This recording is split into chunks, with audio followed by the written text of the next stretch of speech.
ஒரு நிமிடம் நிறுத்துங்கள். யாரும் தப்பிக்க முடியாத இடத்திலிருந்து 9 லட்சம் பேரை கொன்ற இடத்திலிருந்து சிலர் எழுந்து நின்றார்கள்.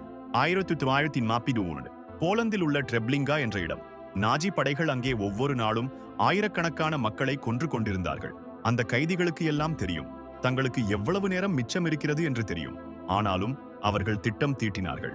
மாதக்கணக்கில் மெதுவாக, யாரும் சந்தேகப்படாமல் ஆயுதக் கிடங்கின் சாவியை நகலெடுத்தார்கள்.